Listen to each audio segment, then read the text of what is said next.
মানে এই মিটিংটা যে হয়েছিল তারপরেও দেখছি লাগাতার আমাদের দেশের মিডিয়া একেবারে উল্টো তাই, পাল্টা প্রচার, উস্কানিমূলক প্রচার দিয়েই যাচ্ছে অনবরত। এইটা একদম শো তাই। করলে পরে আমাদের দেশের লোকেরা উস্কানি খেত না। একমাত্র দায়িত্ব নিয়ে ভয়েস অফ বহুজন এই দায়িত্ব নিয়ে আজকে আমরা পাবলিশ করছি যে ওপারে সংখ্যালঘুদের সঙ্গে কথা বলেছেন এবং কনস্টিটিউশনাল কথাবার্তা বলে একটা পরিবারের মধ্যে আবদ্ধ রাখতে চাইছেন এখনকার কেয়ারটেকার সরকার।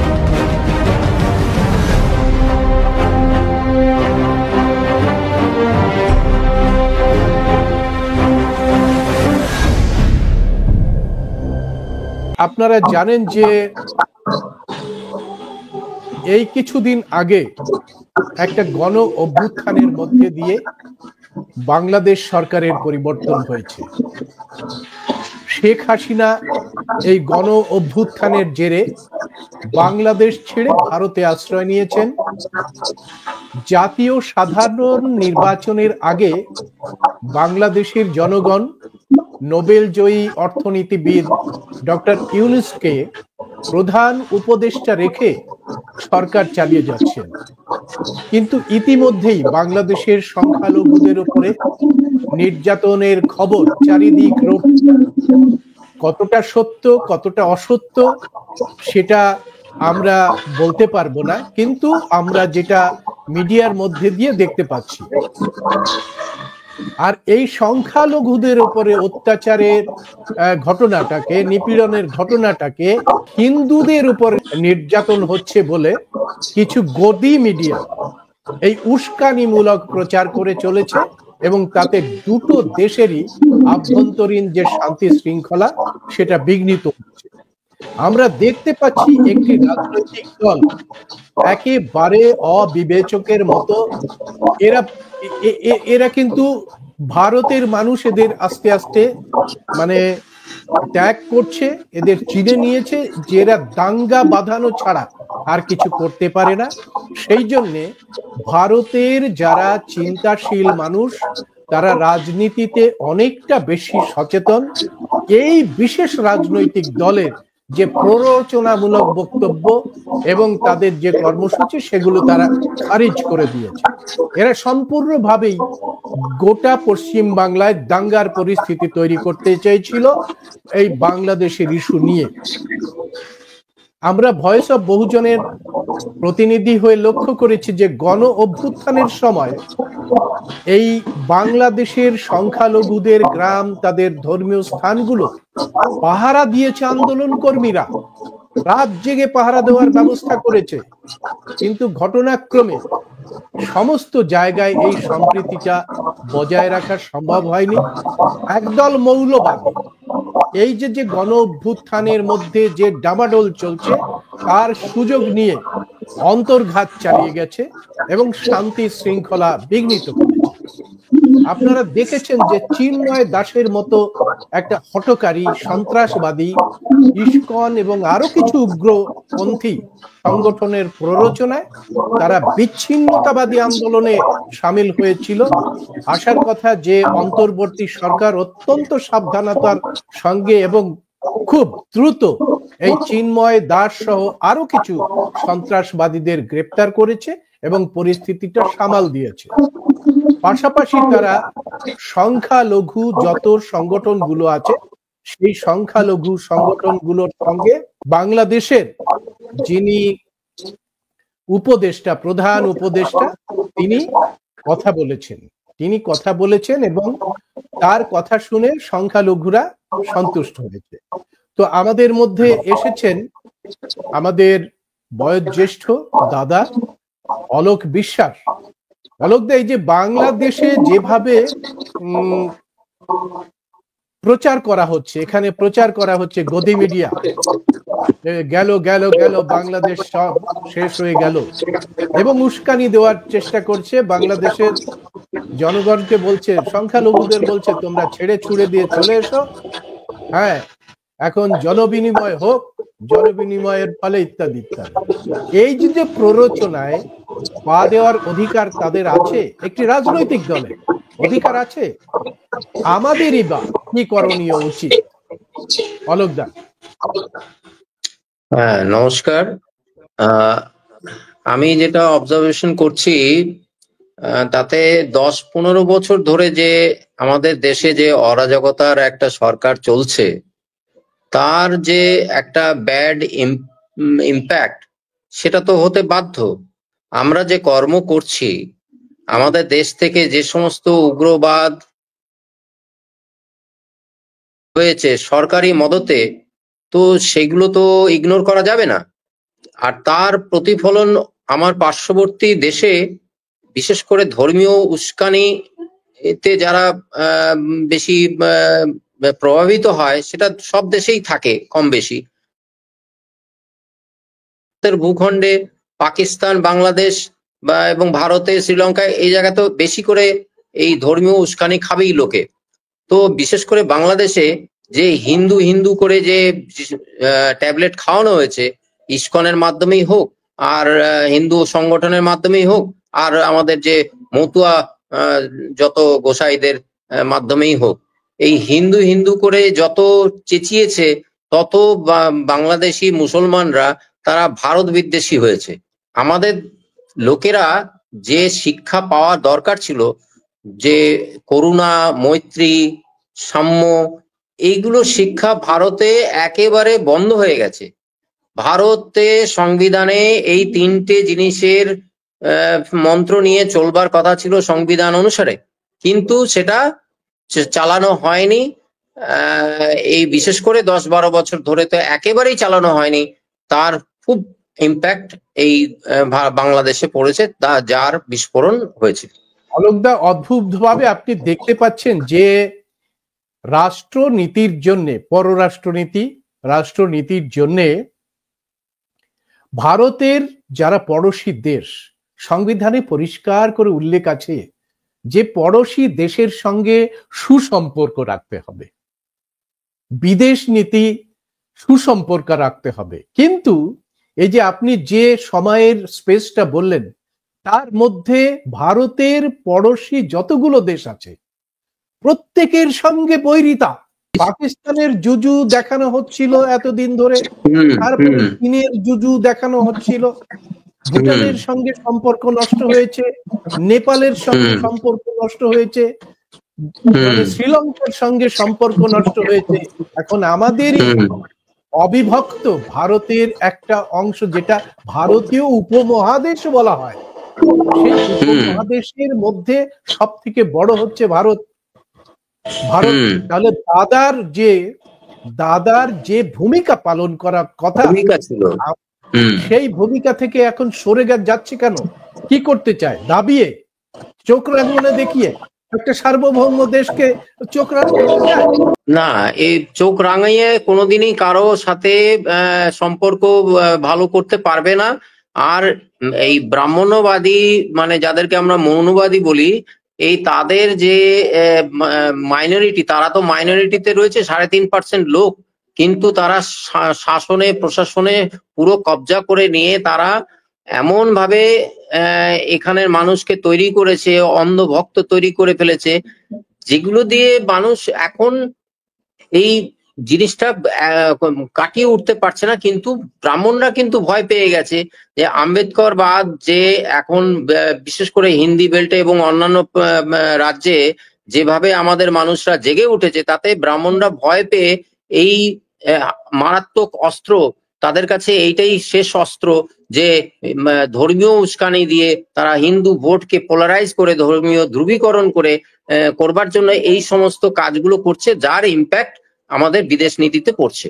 বিদেশ নীতিতে যেটা ছিল, আপনি বললেন এইমাত্র, সুন্দর করে বলেছেন, যে বিদেশ নীতি যেটা হওয়া উচিত ছিল সেইটা না করার ফলে আমাদের সম্পর্কগুলো নষ্ট হচ্ছে। এমনকি এরপরে আমরা ভারতকেও, এই যেটুকু আছে এই খণ্ডটাকেও অখণ্ড রাখতে পারবো কিনা আমার সন্দেহ হচ্ছে।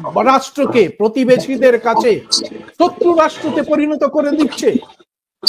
বাংলাদেশের ভাইদের আমরা আহ্বান জানাচ্ছি এখানে, যে ভারতের যে পরম্পরা, ভারতের যে প্রজ্ঞা, সেই প্রজ্ঞার মধ্যে রয়েছে বসুধৈব কুটুম্বকম, সারা পৃথিবী তোমার আত্মীয়। সুতরাং বন্ধু, ভাইয়েরা, ভারত রাষ্ট্র কখনোই শত্রু রাষ্ট্র নয়।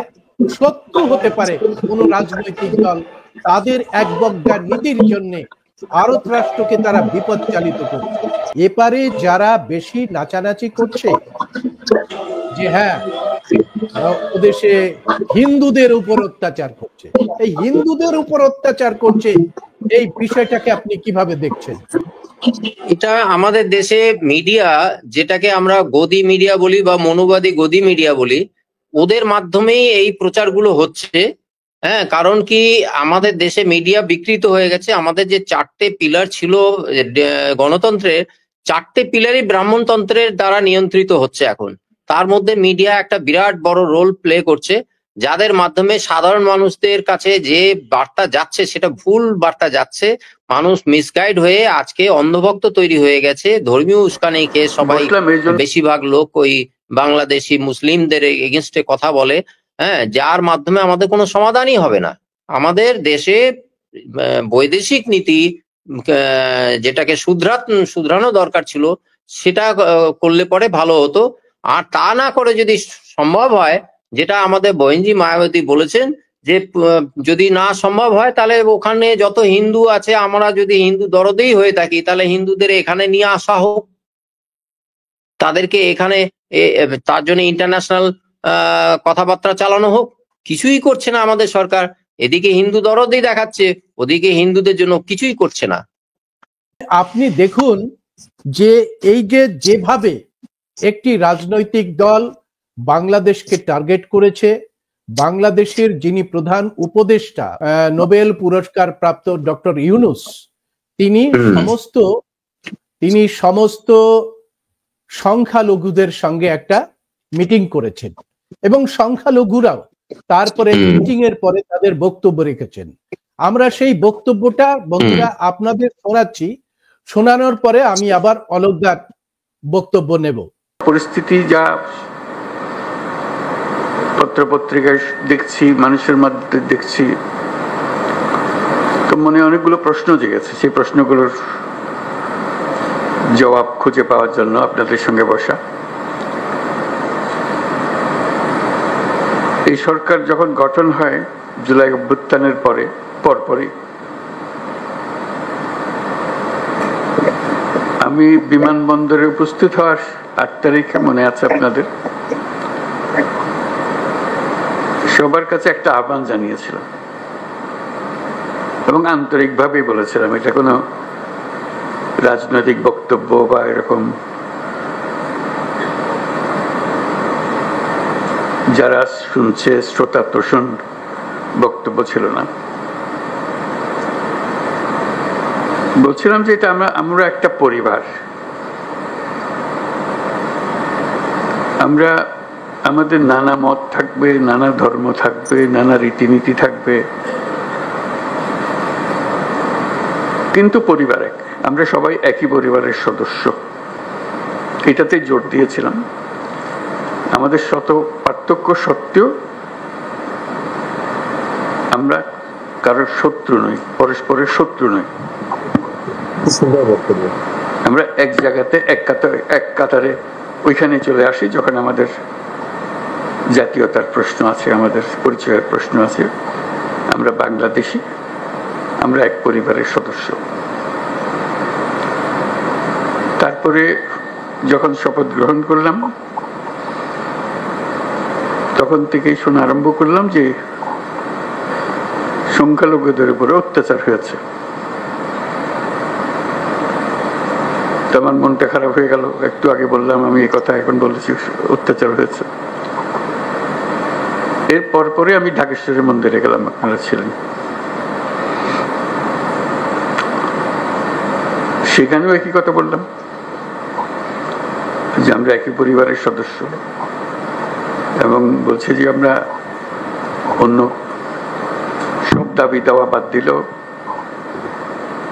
একটা দাবি আমাদের একদম পরিষ্কার,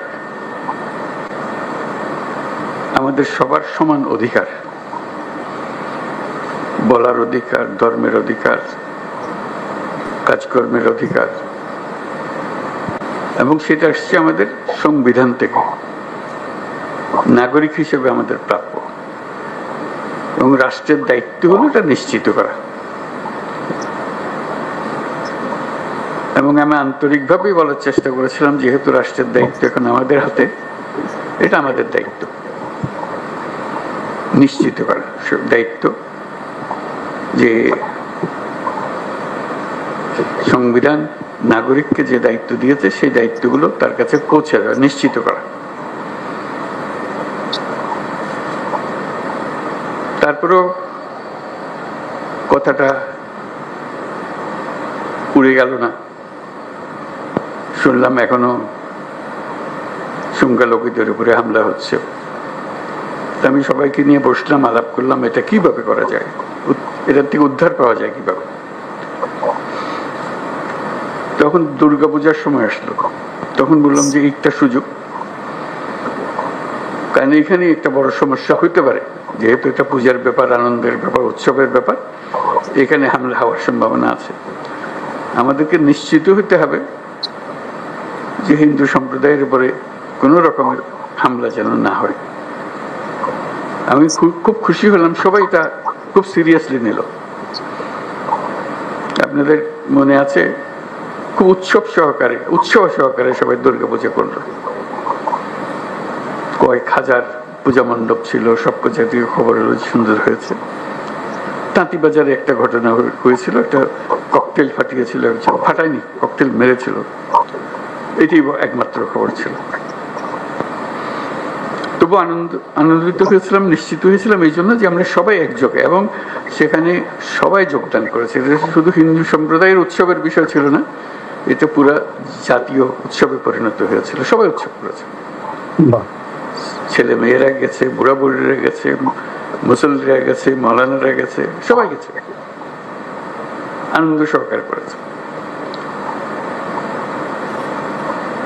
তারপরে মনে একটু তৃপ্তি পেলাম যে না, একটু তো কাজ করেছি।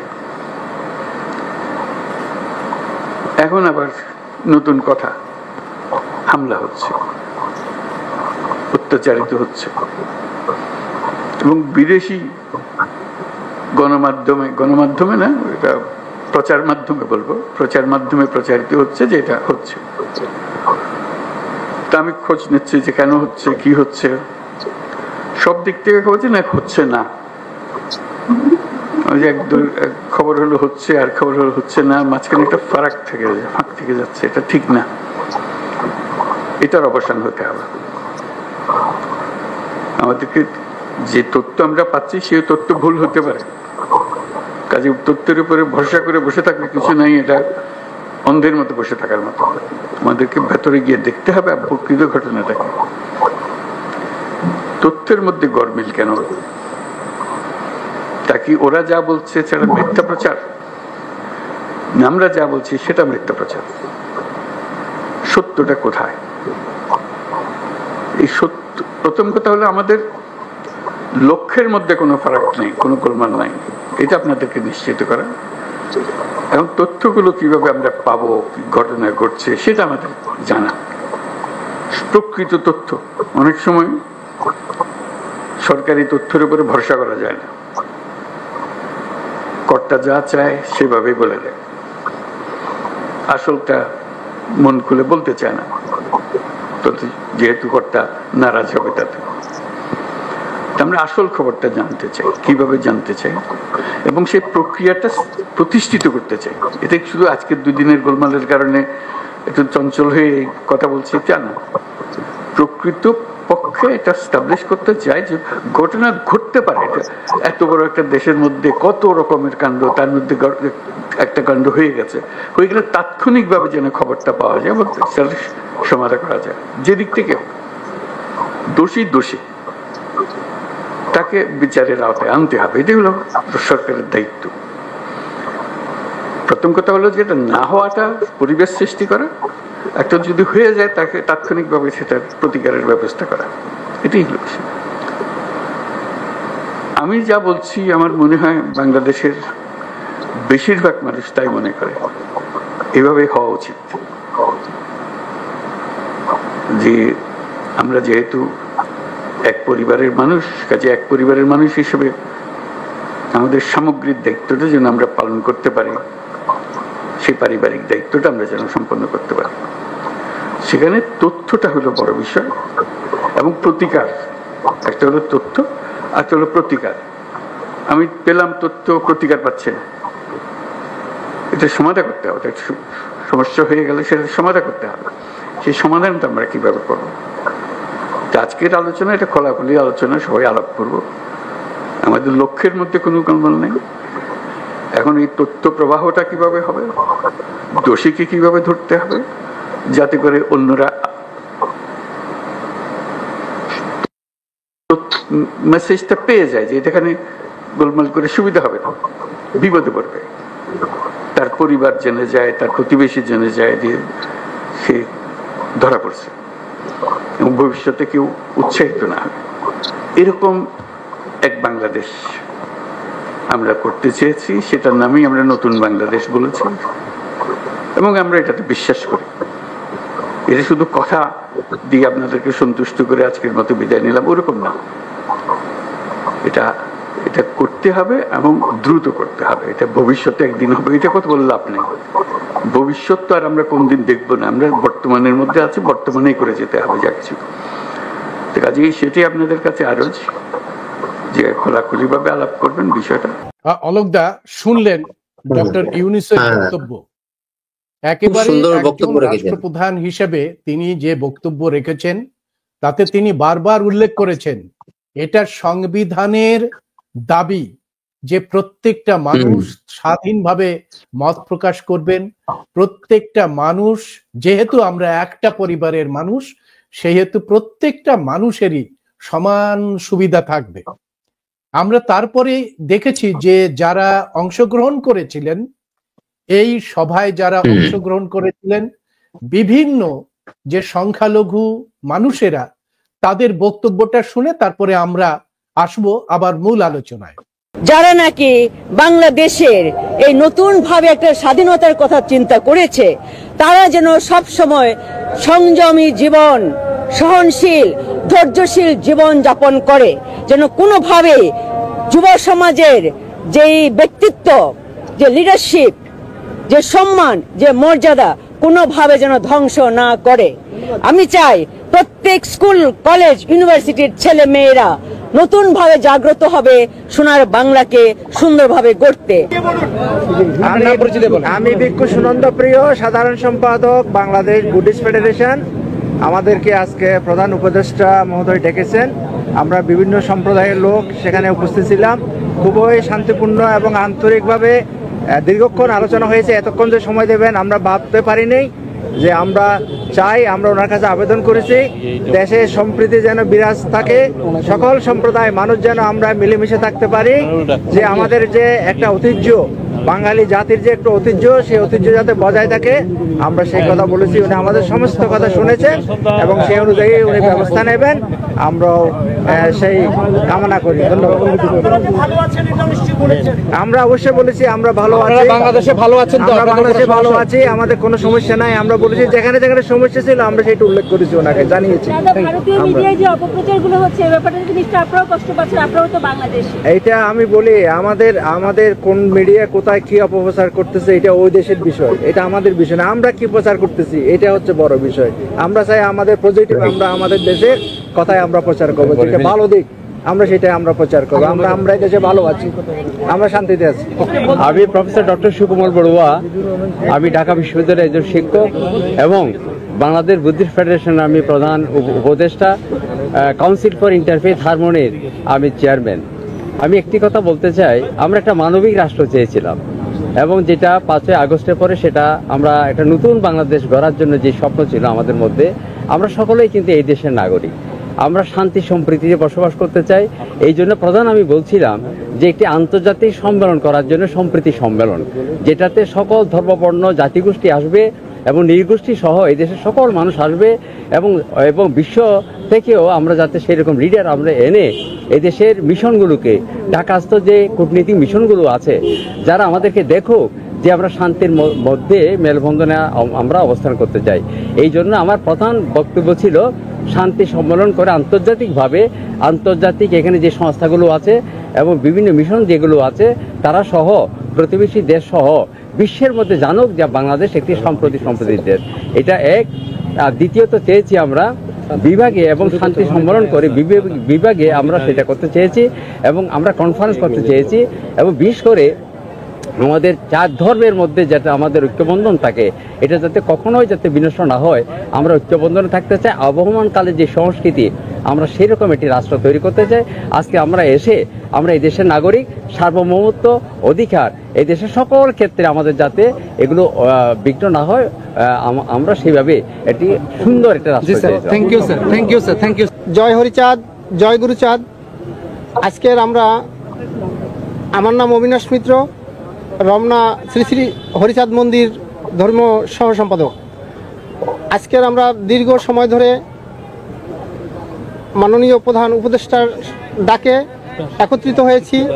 বিভিন্ন ধর্মগুরুরা উপস্থিত হয়েছেন, বিভিন্ন রকমের কথা হয়েছে এবং আমাদের কথাগুলো ধৈর্যের সহিত সকল উপদেষ্টারা শুনেছেন এবং আমাদের যে দুঃখ কষ্ট সকলার কথাই শুনেছেন। আরো বিশেষ করে আমাদের ভালো লাগতেছে যে মাননীয় প্রধান উপদেষ্টা আমাদের সকলার কথাই ধৈর্যের সহিত শ্রবণ করেছেন এবং সেইভাবেই আগাবেন, এটা আমাদের বিশ্বাস। এখন এখানে আমি হিন্দু, এই মুসলিম, বৌদ্ধ, খ্রিস্টান সকলেই তো উপস্থিত হয়েছি। কারোর মধ্যে তো ফাটল নেই, কারোর মধ্যে বিভেদ নেই, সকলার লক্ষ্য কিন্তু এক জায়গায়। কিন্তু আমাদের মধ্যে ঢুকে একটা বিশৃঙ্খলা তৈরি করে বিদেশে সেটাকে যদি একটা খারাপ কিছু তৈরি করে তাদের স্বার্থ হাসিল করে, এটা আমরা চাই না। এটা হলো বাংলাদেশ, আমরা বাংলাদেশের সকল জাতিরাই সমানভাবে বাঁচতে চাই এবং বেঁচে আছি, কোনো তো সমস্যা নেই। আমরা সকলেই বাংলাদেশের নাগরিক, সকলেই আমরা ভাই ভাই। এই হিসাবে সাম্প্রদায়িক সম্প্রীতি বজায় রাখা প্রত্যেক নাগরিকের জন্য কর্তব্য। আমরা বিশ্বাস করি এবং বেশ কয়েকজন অমুসলিম ভাই আজকে স্বীকার করেছেন বাংলাদেশে সংখ্যালঘু নির্যাতন হচ্ছে না, বাংলাদেশে সাম্প্রদায়িক সম্প্রীতি আছে, কোনো দাঙ্গা হয় নাই, কোনো অঘটন ঘটে নাই। আমরা অমুসলিম ভাইদেরকে পাহারা দেই, তাদের মন্দিরকে পাহারা দেই। আমরা সাংবাদিক ভাইদেরকে সহযোগিতা চাইব বাংলাদেশের সাম্প্রদায়িক সম্প্রীতি প্রচার করার জন্য। আমি জনসন উমরি কামাল গারো পুরোহিত। আজকে আমরা প্রধান উপদেষ্টাদের যে আলাপ করেছি, যে সমস্যাগুলি, আমরা ঐক্যবদ্ধ হয়েছি। যে মিডিয়ায় অপপ্রচার চালাচ্ছে তাদের আমরা প্রতিরোধ করব। আমরা ঐক্যবদ্ধ আছি, এই সরকারকে আমরা সহযোগিতা করব। সবাইকে ধন্যবাদ। আমি ফাদার আলবার্ট রোজারিও, প্রধান পুরোহিত সেন্ট ম্যারিজ ক্যাথিড্রাল, রমনা।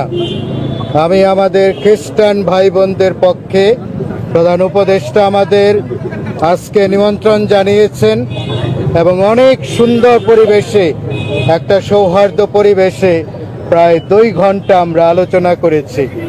আমাদের মাননীয় প্রধান উপদেষ্টা আমাদের কথা অনেক মনোযোগ সহকারে শুনেছেন। যেহেতু সময় কম, আরো অনেকে বলবে, আমি বেশি বলবো না, মূল কথাটা বলবো যে আমরা সবাই একমত হয়েছি। গতকাল আমাদের রাজনৈতিক দলগুলো এসে যে কথা বলে গেছে তার সঙ্গে আমরা একাত্মতা প্রকাশ করেছি যে এই মুহূর্তে আমাদের বাংলাদেশ একটা কঠিন সময়, আমরা একটা স্পর্শকাতর অবস্থার মধ্যে আছি। তাহলে আমাদের ঐক্যবদ্ধ থাকতে হবে, এটা আমাদের প্রধান কথা, আমাদের ঐক্যবদ্ধ থাকতে হবে। আরেকটা বিষয়, আমাদের হিন্দু ভাই বোনদের তাদের মনে এই ঘটনার পরিপ্রেক্ষিতে স্কনের ব্যাপারে তাদের মনে একটা ক্ষত, তাদের মনে একটা ক্ষোভ, তাদের মনে একটা কষ্ট। তাহলে আমরা প্রধান উপদেষ্টাকে বলেছি যে আমাদের এই ক্ষোভটাকে নিরসন করতে হবে, নিরাময় করতে হবে, এই ক্ষতটাকে নিরাময় করতে হবে। আমরা বলে এসেছি আমাদের যাদের মনে এই ঘটনার পরিপ্রেক্ষিতে যারা কষ্টে আছে, ক্ষোভে আছে, তাদের অনেকেই কিন্তু আজকে আসে নাই, তাদেরকে নিয়ে যেন প্রধান উপদেষ্টা তাদেরকে নিয়ে বসে। আরেকটা বিষয় আমাদের সিদ্ধান্ত হয়েছে, আমরা প্রধান উপদেষ্টাকে বলেছি যেন এই ধরনের একটা আন্তর্জাতিক এবং বাংলাদেশের জাতীয়, আমাদের বাংলাদেশে এই ধরনের একটা সংলাপের ব্যবস্থা করা হয়, সারা পৃথিবীর মিডিয়া যেন জানতে পারে যে বাংলাদেশের মানুষ তারা সম্প্রীতির মানুষ, তারা মিলেমিশে থাকে, তারা একসাথে পথ চলে। প্রধান উপদেষ্টা প্রায় সমস্ত সংখ্যালঘুদের সঙ্গে তিনি মিলিত হয়েছেন, আন্তরিকতার সাথে তিনি তাদের সমস্ত কথা শুনেছেন এবং সবাই মিলে একটা নতুন বাংলাদেশ গড়ার চেষ্টা করছেন। ডক্টর ইউনূস তো সহিষ্ণুতার কথা বললেন এবং সহিষ্ণুতার কথা বলে তিনি বললেন বাংলাদেশের কনস্টিটিউশনে এইগুলো রয়েছে জন্যই তাকে মান্যতা দিতে হবে, কারণ আমরা এক পরিবারের সদস্য। যারা এই বিভাজনের রাজনীতি করছে এবং এই অসহিষ্ণু বাতাবরণ রাখতে চাইছে পড়োশী দেশের সঙ্গে, কি বলবেন অলোকদা? এই যে বক্তব্য মানে এই মিটিংটা যে হয়েছিল তারপরেও দেখছি লাগাতার আমাদের দেশের মিডিয়া উল্টো পাল্টা প্রচার, উস্কানিমূলক প্রচার দিয়েই যাচ্ছে অনবরত। এই যে মিটিংটার জিনিসটা কোনোদিনই শো করলো না, এটা শো করা উচিত ছিল। এইটা শো করলে পরে আমাদের দেশের লোকেরা উস্কানি খেত না।